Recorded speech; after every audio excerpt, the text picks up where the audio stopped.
नमस्कार, जय हिंद। अभी हम उपस्थित हैं जैसे कि चंपारण ग्रुप ऑफ इंस्टीट्यूट के डायरेक्टर के केबिन में और डायरेक्टर सर हमारे समीप है।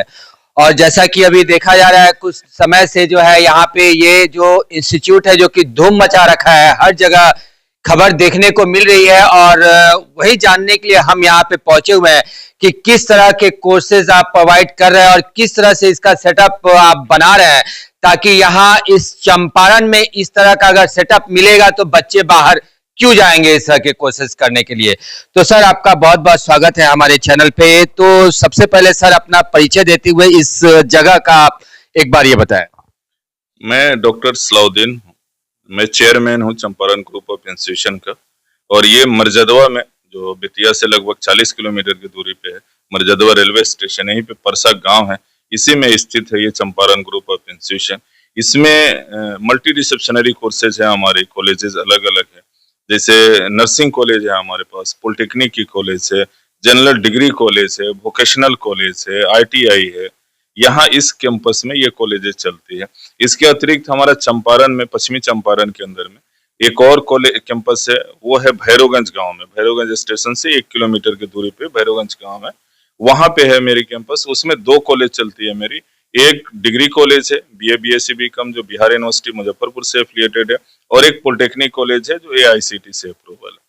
सर जैसे देखा जाए कि बाहर इस तरह के कॉलेजेस बहुत सारे होते हैं, लेकिन आपके विचार में ऐसा क्या आया कि आप चंपारण में इस तरह का सेटअप डाल दिए और यहाँ के बच्चों के उज्जवल भविष्य के लिए देखा जा रहा है कि हर तरह के कोर्सेज आप पे प्रोवाइड करा रहे हैं।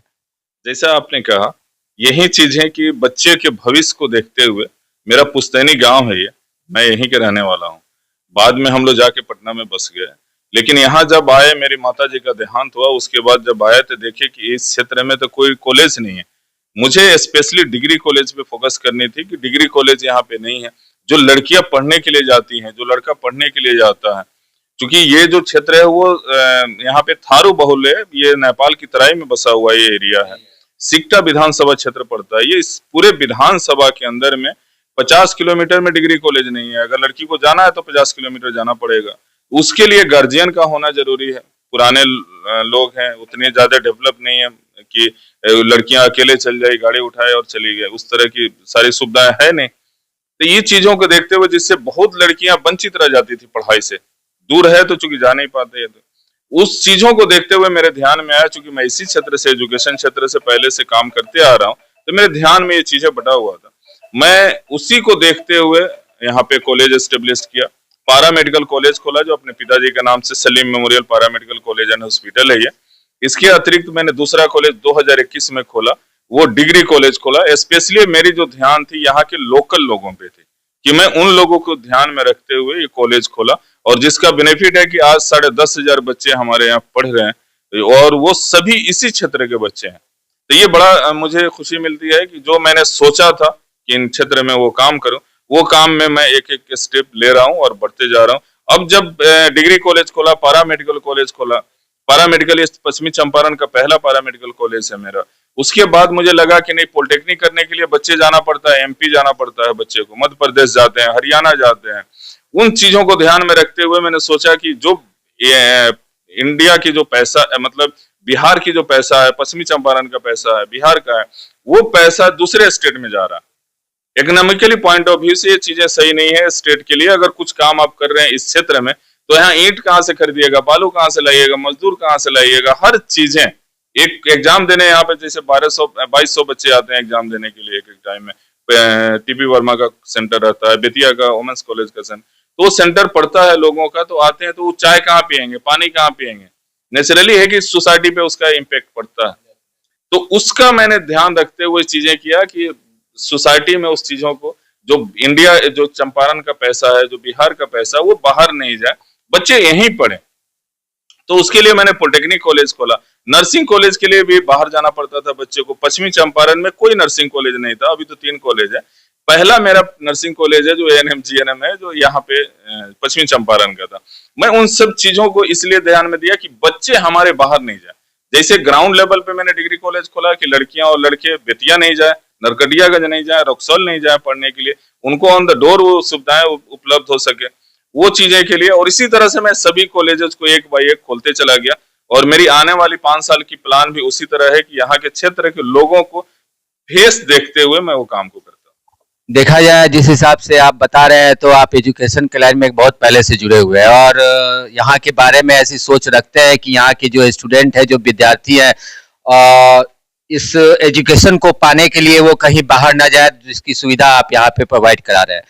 लेकिन सर देखा जाए कि इस तरह के क्षेत्र ग्रामीण एरिया है और दूसरी बात कि यहाँ पे लोग गरीबी स्तर में ज़्यादा है, उस तरह से लोगों के पास पैसा नहीं होता। जो खेत किसान है, जो फसल उगा के अपनी कमाई करते हैं, जो कि साल में 2 बार या 3 बार उनके पास पैसा आता है। लेकिन उस तरह के अगर परिवार से कोई बच्चा आपके यहाँ अगर स्टडी करने आता है या कोई कोर्स करने आता है, तो उन लोगों के लिए आपने किस तरह से सुविधा रखा है आपने? देखिए, उसके लिए सुविधाएं हैं। जो बच्चे पढ़ने के लिए इंटरेस्टेड हैं, जिनकी रुचि है कि मुझे पढ़े, गार्जियन की रुचि है कि मेरा बच्चा पढ़े, क्योंकि पढ़ाई एक ऐसी चीज है, एक ऐसा हथियार है जिसे जग जीत सकते हैं। पढ़ाई वो चीज है कि आज लोगों का फेस मेरे सामने आया और मैंने संस्था को स्थापित किया इस क्षेत्र में। जो मैं चाहता तो ये संस्था मैं किसी भी ऑन रोड खोल सकता था, कहीं पे भी खोल सकता था। जमीन मुझे खरीदना ही था, बिल्डिंग मुझे बनानी थी, एफिलिएशन मुझे लेना ही था। ये सभी चीजें को इन्वेस्टमेंट मैं इस गांव में क्यों करता, इस समाज में यहाँ पे क्यों करता? इसके पीछे बस एक ही रीजन था कि शिक्षा थी हमारे पास और शिक्षा के माध्यम से मैंने देखा कि ये स्थिति में किस चीज की आवश्यकता है। उस चीजों को पूर्ति करने का एक छोटा सा प्रयास मैं कर रहा हूँ और आगे भी करूंगा। उसी तरह से शिक्षा जो है वो बहुत इंपॉर्टेंट है। अगर उसको करने की इंटरेस्टेड है, रुचिकर अगर है गार्जियन या बच्चे, तो उनके लिए पैसा बाधक नहीं होगी आज के युग में।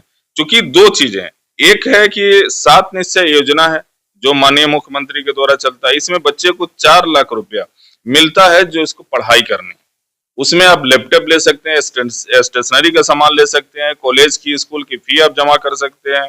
इसके अतिरिक्त जो वो भी देने के इच्छुक नहीं है, वो चाहते हैं कि नहीं हमको पढ़ना है, मैं वैसे गार्जियन को बोलता हूं कि आप हमारे पास आए। और ऐसे बच्चे हमारे पास 100+ हैं आज के डेट में, जिनको कोई पैसा नहीं देना है, उनको मैं पढ़ाता हूं। मेरी बस एक ही कंडीशन रहती है, एक ही शर्त है कि बच्चे हॉस्टल में रहें। जिनको मैं गोद लूंगा पढ़ाने के लिए, उनको मैं अपने साथ रखूंगा हॉस्टल में, उनको पूरी पढ़ाई लिखाई करके और जॉब तक की बनाने की रिस्पॉन्सिबिलिटी हमारी होगी और वो प्रयासरत है, चल रहा है।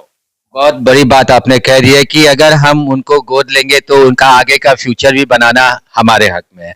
दूसरी बात सर कि आपके पास मैं देख रहा हूँ कि जैसे आपका जो एरिया है, जो ये कैंपस है, काफी बड़ा है और काफी बड़े एरिया में है, तो इसमें आगे का आप कैसा प्लान कर रहे हैं कि इसमें इस कैंपस में और किस तरह की ऐसी सुविधा होनी चाहिए ताकि मान लीजिए कि यहाँ बच्चे हॉस्टल में भी रहते हैं या शहर से भी यहाँ पे एजुकेशन लेने आते हैं, तो उन लोगों को आप कैसे प्रमोट कीजिएगा?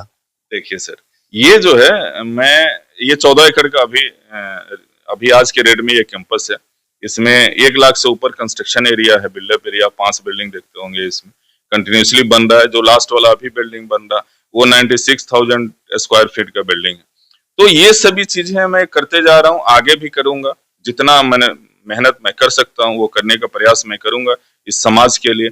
मेरी लाइफ ये समाज ही है, मुझे और कुछ नहीं दिखाई देता, मुझे काम के अलावा कुछ दिखाई नहीं देता।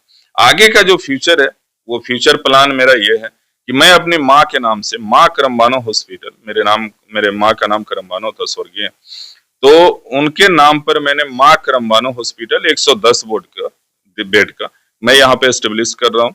उसकी प्लानिंग चल रही है, उसका बिल्डिंग बन रहा है खोलने के लिए। जो इस क्षेत्र में जो हॉस्पिटल और डॉक्टर्स की जो स्कार्सिटी मैं देखता हूँ, उन लोगों के लिए जो एक छोटा सा कोई इलाज करवाने जाते हैं उसके लिए दलाली देनी पड़ती है, बाहर में बहुत तरह के मेडिएशन काम करना पड़ता है, तब वो बच्चे आदमी का इलाज होता है आज के डेट में। मैं उन चीजों को यहाँ मैनहट्टन ब्लॉक में दूर करना चाहता हूँ। एक मेरा छोटा सा ये है। आगे जो अगला 5 साल की प्लानिंग है वो प्लानिंग बहुत बढ़िया है समाज के लिए। वो जैसे जैसे आएगा सामने आप देखेंगे और बहुत जल्द आएगा वो। आपकी सोच बहुत बड़ी है और सराहनीय भी है।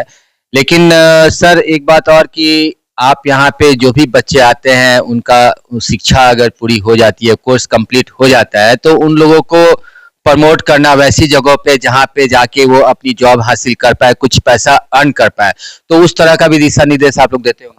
जी, दिशा निर्देश नहीं, उस पर वर्कआउट होता है हमारी और चल रहा है वो। जो भी बच्चे हमारे से पास आउट होंगे अभी डिग्री कॉलेज के बच्चे पास आउट हुए हैं हमारे पास, पहला सेशन था, क्योंकि 2021 का कॉलेज है ये। 4 साल में जो डेवलपमेंट देखते हैं वो 4 साल की डेवलपमेंट है इस कॉलेज की। तो जो बच्चे पास आउट होंगे, जैसे पॉलिटेक्निक के बच्चे हैं, नर्सिंग के बच्चे हैं, तो नर्सिंग की तो बहाली हर 6-6 महीना पे आ रही है, नर्सेज की, एएनएम हो, जीएनएम हो, बीएससी हो। जो भी बच्चे करना चाहते हैं गवर्नमेंट खुद बहाली उनकी कराती है, वो भी नहीं तो हमारी अपनी हॉस्पिटल हो रही है 110 बेड का, तो उसमें बच्चे की हम प्लेसमेंट करवा सकते हैं। बहुत ऐसी चीजें हैं जो हेल्थ में जो जुड़ा हुआ, चाहे वो पैरामेडिकल के बच्चे हों या नर्सिंग के बच्चे हों, वो बेकार नहीं बैठ सकते। बस एक ही चीजें हैं कि वो हॉस्टल में रहने चाहिए हमारे, क्योंकि जब बच्चे हॉस्टल में रहते हैं तो उनको हम टोटल ट्रीटमेंट देते हैं। मॉर्निंग में कितने बजे उठना है, प्रेयर कितना बजे करना है, तैयार कितने बजे होना है, ये क्लासेज में कब जाना है, लैब कब करना है, कंप्यूटर लैब कब करना है, प्रॉपर रूटीन उनको फॉलो अप करा, पूरी रूटीन मैं फॉलो करवाता हूँ उस चीजों को। ये सभी चीजें जो है आदमी को पर्सनालिटी डेवलप करती है, आपकी सोच समझ डेवलप करेगी, आपकी टोन चेंज हो जाएगी। तो जैसा एटमॉस्फेयर मैं इस कैंपस के अंदर में दूंगा, वैसा ही बच्चे तैयार होंगे। हमारे पास 100 सीसीटीवी कैमरा है, जो कैमरे ये उनको दिखाते हैं कि वो बच्चे कहाँ पे हैं। अभी आप सभी बच्चे को किसी भी कैंपस में, आज 5 बिल्डिंग में, किसी भी बिल्डिंग में बच्चा कहीं भी है, मैं देख सकता हूँ उनका बेडरूम छोड़ के। मतलब ऑलरेडी सारा का सारा कैमरा के अंदर जी, तो वो जब पर्सनालिटी डेवलप मैं कर दूंगा तो इसके बैकअप में मैंने होमवर्क तैयार कर चुका हूँ। जैसे गुजरात के अंदर में, ग्रेटर नोएडा के अंदर में, हरियाणा में हमारी प्लेसमेंट जो कंपनी है उनसे हमारी टाई अप है। जैसे वो तैयार होंगे, पॉलिटेक्निक के बच्चे हों, आईटीआई के बच्चे, उनकी प्लेसमेंट हमारी वहां पे होगी। तो पढ़ाई के साथ, पर्सनालिटी डेवलपमेंट के साथ, जो उनकी प्लेसमेंट, जो आपने सवाल किया कि प्लेसमेंट उनकी कैसे होगी, वो सभी चीजें हमारी तैयार है। बच्चे जैसे पास आउट होंगे उनकी प्लेसमेंट की गारंटी हमारी रहेगी। चंपारण का जो नाम है, और मैं चाहता हूँ चंपारण के उन सारे स्टूडेंट जो भी विद्यार्थी हैं, उन लोगों को आप क्या संदेश देना चाहिएगा? मैं यही संदेश दूंगा सारे बच्चे को कि आप मेहनत करके पढ़े, माता पिता का किसी का मुंह नहीं देखें और पढ़ाई की तरफ प्रेरित रहें, क्योंकि पढ़ाई वो चीज है जो आपको बुलंदी पे पहुंचाती है। जितने भी बड़े लोग हुए, कुछ एक्सेप्शन छोड़ दिया जाए, तो बिना पढ़ाई के, बिना नॉलेज के कोई बड़ा नहीं बना है। अगर आपको सच में चाहते हैं कि अपने पैर पे खड़ा रहें और माँ बाप का नाम रोशन करें, अपने समाज का नाम रोशन करें, तो उसके लिए मेहनत करें और पढ़ाई करें, क्योंकि बिना मेहनत करके पढ़ाई किए आप कोई भी शॉर्टकट रास्ता से आप कुछ नहीं कर सकते हैं। मेरी सभी लोगों से ये दरखास्त रहेगी, निवेदन रहेगा कि पढ़ाई करें, क्योंकि पढ़ाई वो हथियार है जिस बल पे आप जग जीत सकते हैं। बहुत अच्छा लगा आपसे बात करके, क्योंकि पढ़ाई ही वो बल है जिससे आप जग जीत सकते हैं। और जहाँ तक आपने देखा कि सर ने जैसा कहा है कि हमने काफ़ी सारे कोर्सेज जो है यहाँ से कराते हैं, जैसे कि आप नर्सिंग वगैरह का, या polytechnic, ITI, vocationals, paramedical degree, और साथ के साथ अनगिनत यहाँ पे कोर्सेज हैं, बीए, बीएससी, बीकॉम, जो आप यहाँ पे आके कर सकते हैं। और सबसे बड़ी बात कि आपको अपने चंपारण में अगर ये सुविधा मिल रही है, और साथ के साथ आपको हॉस्टल की फैसिलिटी भी यहाँ पे मिल रही है। और कैंपस तो हमारे वीडियो के जरिए आप देखिएगा कि यहाँ कैंपस भी बहुत अच्छा है, जहाँ पे ऑलरेडी जो है सीसीटीवी कैमरा के अंतर्गत आप अपने बच्चे को देख भी सकते हैं। तो मैं कोशिश करूंगा उन सारे माता पिता से कि अगर आपके बच्चे जो है अगर पढ़ाई में इंटरेस्ट रखते हैं, तो आप यहाँ आए, एक बार आके देखें, यहाँ समझें, और उसके अकॉर्डिंग जो है आप यहाँ पे नामांकन जरूर कराएं, क्योंकि बच्चों के फ्यूचर के लिए जहां तक यहाँ मैं देख रहा हूँ कि ये सबसे बेटर प्लेटफॉर्म है, और चंपारण ग्रुप ऑफ इंस्टीट्यूट। तो बने रहे हमारे वीडियो के साथ, और जो दर्शक देख रहे हैं, एक बार आप इस वीडियो में इस कोर्सेज का जो पैम्पलेट है मैं डालूंगा, उसमें आप कोर्सेज भी देख सकते हैं। बहुत बहुत धन्यवाद।